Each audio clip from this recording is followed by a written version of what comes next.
On this channel, I am very open to receiving requests on vehicles you want to see featured and maybe vehicles that you want to get a more in-depth look on. One crossover or SUV, depending on how you look at it, that I've been hearing quite a bit about is the Honda Pilot. A lot of you have been telling me that you want to see a Pilot review that's not a trail sport. And well, here we are taking a look at the Touring. In the three-row crossover and SUV market, you have a lot of vehicles that are one-dimensional. They're family haulers, they're practical, but not much more. They're not very fun to drive necessarily. They're not vehicles that you're going to be captivated the minute you get behind the wheel. But with the Honda Pilot, you have something a bit different here, because as you can tell, it does look rugged from the outside, but also with the Touring, you have a vehicle that does feel a bit more upscale for the interior. And of course, you have the 3.5-liter V6, making this vehicle very compelling. In this video, we're going to take a deep dive into the Touring, take a look at the exterior, the interior, take it out for a test drive, and also see why, if you are looking at buying a three-row SUV that does feel a bit more upscale and more entry-level luxury-like, but you don't want to spend over $50,000, then maybe taking a look at the 2024 Honda Pilot might be a great decision. Now, before we get in this video, I'd like to thank Atamian Honda in Tewksbury, Massachusetts for allowing me to do this review. The link will be in the description below, so you can check out their extensive Honda inventory. Also, before we get started, make sure to hit the subscribe button and click the notification bell so you're notified every time a new video goes live on the channel. And so, without wasting any further time, let's get right in this review. The Honda Pilot has always been a strong seller in the US, ever since it arrived at showrooms back in 2005. But only now has Honda's largest crossover in the lineup truly become appreciated, as the brand's commitment to developing a solid platform and remaining loyal to the V6 puts it in a category of its own. Even within the Honda family, the Pilot has always marched to the beat of its own drum, bearing little resemblance to the CR-V, and often being tailored towards a completely different consumer demographic. The fourth generation has elevated this SUV to a whole different level, not only because Honda is reshaping their entire product line, but also the growing list of competitors is forcing the brand to get creative with one of their best vehicles. Starting off with pricing, the Touring comes in at just under $47,000 and is placed just beneath the top trim Elite in the lineup. Compared to the prior generation, or even the Passport, the Pilot has transformed into a more well-rounded SUV while still retaining attributes from its predecessor, and in fact, doubled down on those rugged qualities that has made this vehicle so popular throughout the years. With three-row crossovers upsizing and Americans seeming to demand behemoths for the road, the Pilot gained 3 inches in length to better compete against the Atlas and new Toyota Grand Highlander. While the Touring is not as capable from the factory to take on the paths less traveled like we see with the Trail Sport, this SUV still receives a ground clearance of 7.3 inches, which should be more than enough to tackle snow-covered roadways. As Honda continues their push towards offering an array of vehicles that appear upscale while simultaneously being affordable, one of the major developments for the Pilot is its stunning looks. Returning to a boxier and rigid design, the front fascia also takes cosmetic elements from the CR-V, where chrome accents have been scaled back a bit to merely outline the honeycomb grille and integrate into the headlight housings. For the lower portion of the front bumper, there'll be functional side air curtains mounted just above the LED fog lights for the Touring, which complement the LED headlights. More impactful, especially for shoppers who aren't avid adventurers, Honda kept the plastic cladding to a minimum, blending in a classy appearance with rugged aesthetics. Moving over to the side profile, the Touring comes equipped with 20-inch wheels, but if you opt for the HPD Black package, matte black alloy wheels and more aggressive door trim brings a sportier look to this SUV. Helping to make the Pilot multidimensional is its comfortably tuned suspension that maintains a reserved and composed demeanor when traveling on poorly treated streets. The acoustic glass for the Touring further enhances the sound deadening, bringing a luxury-like feel to the cabin. You'll have body color folding side mirrors with turn signal indicators to go along with blind spot detection for added safety. Then as we make our way around to the back, Honda returned to a squared-off rear fascia, much like they had with the Pilot 2 generations ago. Even for a trim not wearing the Trail Sport badge, this SUV still has a muscular appearance thanks to the taillight design, plastic cladding, brushed aluminum rear diffuser, and dual exhaust outlets. As a 3-row crossover, its adventurous persona and less pedestrian character brings a different vibe to a segment that does lack pizzazz and flair. Under the hood, across all trims for the Pilot, will be a 3.5-liter naturally aspirated V6 engine, producing 285 horsepower and 262 pound-feet of torque, and is paired with a 10-speed automatic transmission. Not only is Honda utilizing a powertrain that many manufacturers are downsizing from in favor of Turbo 4s, but with a quick-shifting transmission, the Pilot is one of few large crossovers that can actually inspire you to get behind the wheel on a daily basis. Leaning towards being a capable and somewhat rugged SUV, the Pilot also differentiates itself from the Kia Tellurides of the world, where it's not just a grocery getter and family hauler. As expected for a vehicle in this segment, all-wheel drive is optional, with multiple drive modes available to tackle a wide range of terrain for improved versatility. When it pertains to fuel economy, you're looking at right around 19 miles per gallon in the city, and 25 miles per gallon on the highway if you go with all-wheel drive. By choosing the Touring, not only will you be greeted by a list of creature comforts, but the Pilot also takes a luxury persona that shoppers in the $50,000 price range are going to find very appealing. Up front, you'll have power adjustable and heated leather trimmed seats for both the driver and passenger, with the driver's side having memory seat functionality. Where Honda has made great strides as of late is with the dashboard layout and design.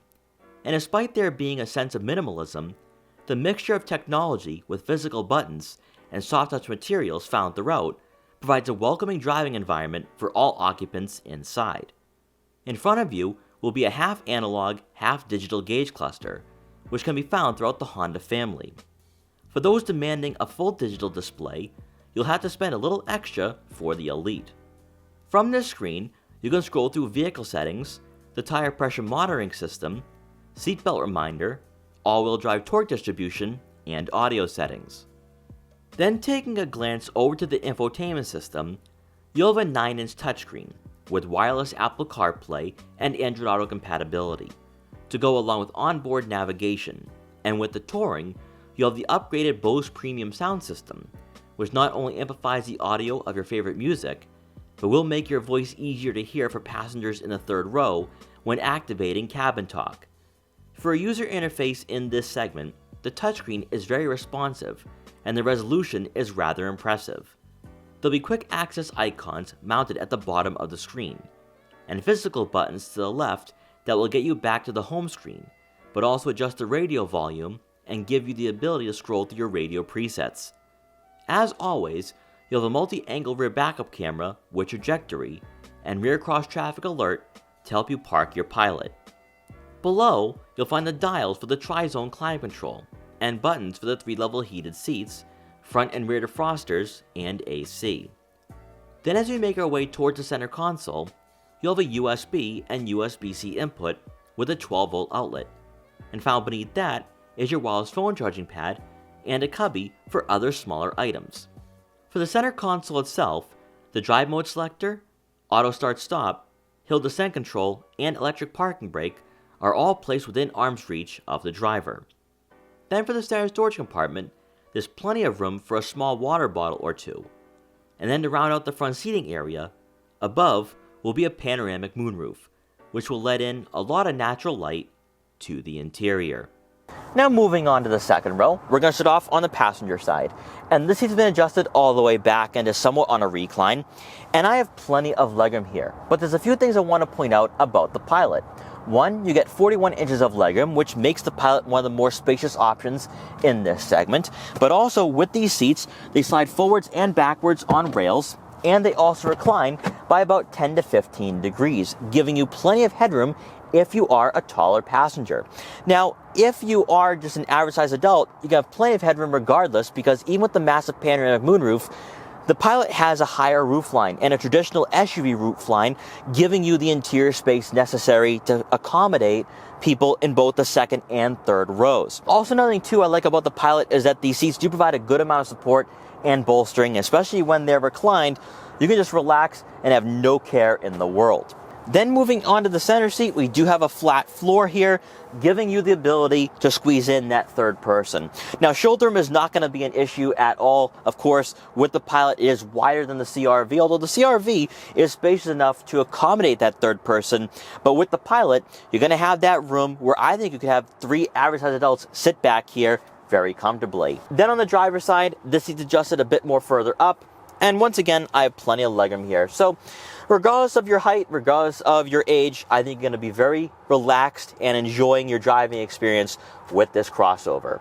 Also back here for the Touring, you will have 2 rear air vents to go along with climate control, 2 USB-C inputs. You also have rear sunshades for added privacy, but also if it's a nice sunny day, that sunlight will be gleaming down on your screens if you are looking at your iPhone or iPad. Also, you will have a center armrest with 2 cup holders, but also just like we see with the Acura MDX, this seat also comes out. So that we have easier access to the third row, but also if you don't need that center seat, you can take that out, which I think is pretty convenient. Then taking a look at the third row, passengers will be greeted by 32.5 inches of legroom, which I don't think will be enough to accommodate average size adults. However, for myself at around 5'5", I can still move my legs around behind this second row seat here. And yeah, I am going to be feeling a bit cramped and sore on a longer drive, but for smaller kids, they should have plenty of room back here where they won't be feeling cramped or claustrophobic. Also, there's plenty of headroom with that higher roofline, which I think is pretty great to see for a vehicle of this size. But better yet, there will be air vents on both sides of the third row seating area. There'll be 4 cup holders back here and 2 USB-C inputs for smartphone and iPad connectivity. Now, making your way around to the back, with the Touring, you are going to receive a power liftgate. And inside, behind the second row seats, you're looking at right around 18.5 cubic feet of room, which would be on par with a lot of 3-row crossovers and SUVs in this market. Some competitors, though, it can get a bit tight and cramped where this space isn't really usable.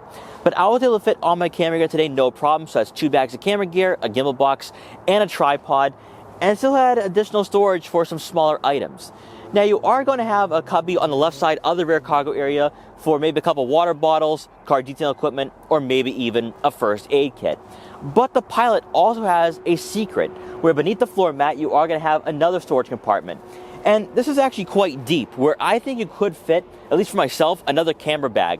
So if you do leave this vehicle unattended for a while, you could probably store maybe a couple laptops, iPhones, iPads, or anything else that might be valuable and irreplaceable. So that's really great to see on this vehicle. Then with the third row seats folded, that space will more than double in size to right around 48.5 cubic feet of room. And that right there, once again, is going to fall right in line with its competitors. So if you're just using this vehicle as a 2-row crossover, you're going to find yourself having a lot of space to work with. So maybe you're going on a road trip, maybe going skiing and snowboarding, you can fit all your items and carry-on cases back here with ease. And then finally, with the second row seats folded, you're looking at right around 87 cubic feet of room. And one thing I want to point out here with the Pilot is that it's not a Chevrolet Tahoe, a Ford Expedition, or Cadillac Escalade. You're not going to have the space of 100 cubic feet in total, but what you are going to have here for a vehicle priced at around $50,000 is enough space for your family and all your cargo that comes along with your family. And that's why I would say that if you are looking at buying a 3-row SUV and you're ready to make that switch from the CR-V or Passport, take a look at the Pilot. Now, not installed on our model today, since we do have the third row seats up, is that you will have a rear cargo cover, which will keep all your valuable items out of sight. So if you are like me and you have camera gear or anything else of value, you can leave them back here and have that peace of mind knowing that no one will be able to peek in and steal what you have. Then once you're done, just press the button and the liftgate will close automatically. So we're now behind the wheel of the 2024 Honda Pilot Touring. Let's take this SUV out for a quick test ride to see how it performs, how it handles, how it drives, how it compares to other three-row SUVs in this market, but also to see if this is the best three-row SUV at around $50,000. I've been getting a lot of requests lately for this vehicle, mostly from friends and family who are getting married now, having kids, and they're saying, Mike, we really like what the Pilot is offering. Can you do a feature for us and also show us around? And I said, absolutely, because the last time I featured the Pilot, I had checked out the Trail Sport, which was more rugged, more durable, more off-road worthy. But with the Touring, you have an SUV that feels a bit more entry-level luxury-like. And with that, you have soft-to-touch materials, you have better technology, you have better features. And ultimately, I still think this is a great value in this market, even though we now have the Toyota Grand Highlander, the Volkswagen Atlas, and also, of course, the Kia Telluride. Now, with this platform, Honda has done an amazing job with this vehicle, and of course, it's closely related to the Acura MDX, as it always has been. But for this particular generation, you get the refinement, you get the quality, you get this vehicle that feels very upscale for the price point, and it's also a vehicle that's still family friendly at the end of the day. And I think a lot of those factors are playing into this vehicle's popularity, that it looks rugged, it looks fun and capable, but at the same time it also has the interior space where you can load up the family and go on that longer road trip or just do weekly commutes. Another reason why the Pilot may also be doing pretty well right now is the fact that it's one of the last SUVs to offer a V6 in this segment, which is pretty sad because a lot of manufacturers are going to Turbo 4s. And with this V6, you have a lot of character, but also a good amount of power as well, where it can get up to speed pretty quickly, but also you have that sound, that grunt of the V6, which, of course, the Turbo 4 just isn't going to give you. Now on the brakes heading into this corner, nice and strong. And of course you are going to have some body roll here. Now the key difference between the Pilot and the Acura MDX is that the MDX is sportier, more athletic and agile. And even though I think that both vehicles are fantastic, where the Pilot diverges and where it differs from its cousin is that it's going to be a bit more of a true SUV rather than a sports crossover. And you really feel that behind the wheel. And that really translates to the seat positioning of this SUV because you sit pretty high up. Unlike with the MDX where it feels as though you're in more of a cockpit feel, it feels more like you're driving a lifted car, this has almost like a pickup truck-like feel to it. And that was one of the keys to this platform where, yes, it's still a unibody chassis, but it has the characteristics of being body on frame, and you really feel that with the Pilot. Now, because you do sit pretty high up in this vehicle, you have a nice commanding feel and presence over the roadways, nice panoramic view, A-pillars are super thin. Then when you take a look at your side mirrors, they are a bit smaller, which is a bit of a surprise for a vehicle in this market and class, but I can see what's in my blind spots, and looking out back, I have the third row seats folded today, and honestly, I can see everything behind me, so a lot of vision. But also another thing too is that with the seat positioning, this does not feel like the CR-V. So if you're ready to hop into a bigger vehicle, you're ready to upsize, you're going to find yourself right at home here, but also it feels more grand and upscale as well. And that becomes abundantly clear for the interior as well, even though this infotainment system and also half digital, half analog gauge cluster does make its way in the CR-V. The fact you have the dashboard layout, the way it's designed, the leather upholstery on this model, it certainly feels very classy and also luxury-like. And speaking of the CR-V, if you are somebody who is a bit more apprehensive about hopping into a three-row SUV like the Pilot and thinking, oh, it's longer, it's wider, I'm not too sure if I'm going to be comfortable driving it around, I think you're going to find yourself right at home here, where it is maneuverable, especially when you are in the city and suburbs because of the light steering. It doesn't feel very heavy on the roads outside of when you are cornering, maybe on an exit ramp or some back roads, where that's where you're definitely going to feel the body roll for sure. Unlike the Trail Sport that I featured last year at this time, I'm genuinely impressed with the interior insulation. Now, of course, we don't have the all-terrain tires, but the lack of road noise, the lack of outside world entering the interior is very impressive for a vehicle under $50,000 and for a crossover in this particular market, where it really isolates you from the outside world. But also, if you are going on those longer road trips, maybe you're going to the mountains to ski and snowboard, that 2.5 to 3 hour drive is going to be very pleasant for you for sure. So since we're going to be on some back roads, might as well pop it into sport mode, see what that does to the driving dynamics. And immediately you do notice that the throttle response is more aggressive. You hear that V6. However, I don't think you're going to be driving in sport mode all the time with the Pilot because it's not the Acura MDX. The Acura MDX is your sportier variant for this model and also for this generation and platform. So most likely you will be in normal and eco. But in sport mode, I do notice that the steering does liven up a bit. Becomes a bit more fun. But I will say though, for an SUV that does have more of a rugged aesthetic, a rugged feel when you are behind the wheel, the suspension is tuned very softly. So you're not going to be getting thrown around, you're not going to be getting abused on back roads. And because you have the 10-speed automatic, it's a very playful vehicle. It's a very engaging vehicle for sure. So it's not going to be a numb experience when you are driving the Pilot Monday through Friday, when you're in traffic, or even on the weekends when you're going on some nice road trips. Now, I know a lot of you are going to be asking me my thoughts on the Pilot and how it compares to maybe the Volkswagen Atlas, the Ford Explorer, or maybe even the Nissan Pathfinder, because there are a lot of vehicles in this market that are from Japan that do go head-to-head with this vehicle. And because the Pathfinder does have a V6, to me, the Pathfinder just isn't enough of an upgrade for that generation to say that you have to choose that over the Pilot. What Honda did to this generation is substantial, not only in regards to the refinement, but also when it comes to the on-road experience, the interior insulation, the interior quality, but also the interior spacing as well. They designed this vehicle to go head-to-head with the Toyota Grand Highlander. They designed this vehicle to go head-to-head with the Kia Telluride. And because of that, I think it really isn't a direct competitor to the Ford Explorer necessarily, unless you go with a Timberline trim, but it is a vehicle that is going to be able to play both roles because it has the power and torque, it has that 10-speed automatic transmission, but it also has the durability and the truck-like driving experience that you're not going to find from the Kia Telluride, from the Hyundai Santa Fe, or even the Hyundai Palisade, but also the Volkswagen Atlas. The Volkswagen Atlas is a bit too corporate, too European in a sense, and I think that's why when you take a look at what the Pilot is doing over the last year and a half to 2 years, there's a reason why buyers are looking at this vehicle. They want to have an SUV that is capable, that is off-road worthy, that is a vehicle that isn't one-dimensional, and that's exactly what this Pilot is.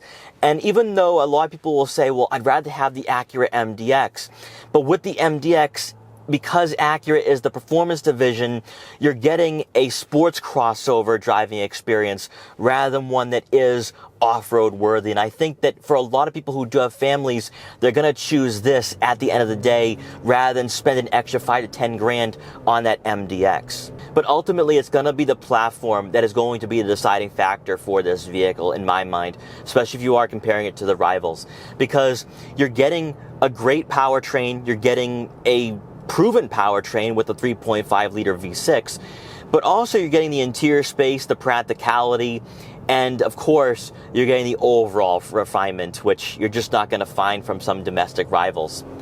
So let's get on the highway here. Let's see what the Pilot is capable of.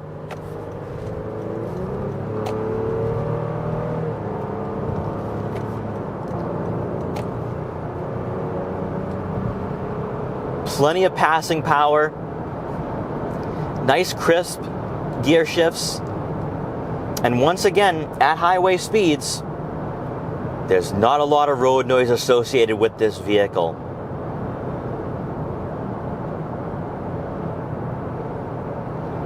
Feels very composed. Of course, because you are higher up off the ground, you don't have that lower center of gravity. But for a vehicle of this size and weight, it is very impressive. So if my friends watching, is the Pilot a great option? I'd say absolutely. It should be on your list of considerations, mostly because it is fun, it is enjoyable, it is engaging, but also you have that interior space and that easy access to the second and third row where it's going to be conducive for your growing family. So to wrap up my time with the 2024 Honda Pilot, what are my final thoughts and takeaways for this 3-row SUV? I think for a vehicle priced under $50,000, you're receiving quite a bit here. You're getting a great value, in my opinion, because you have soft touch materials on the dashboard, you have leather upholstery, you also have heated front seats, you have all the practicality in the world where you can accommodate your family, but also you have that 3.5 liter V6 that's tried and true and reliable. That alone will draw you in. But what I also like about this vehicle, and I talked about this during the test drive, is that it's not one-dimensional.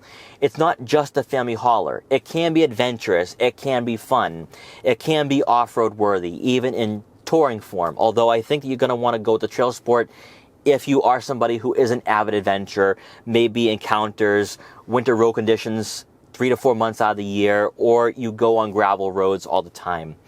But if you live just outside of a large city, the touring makes a lot of sense just because of its refinement, of its quality, and also the interior features as well.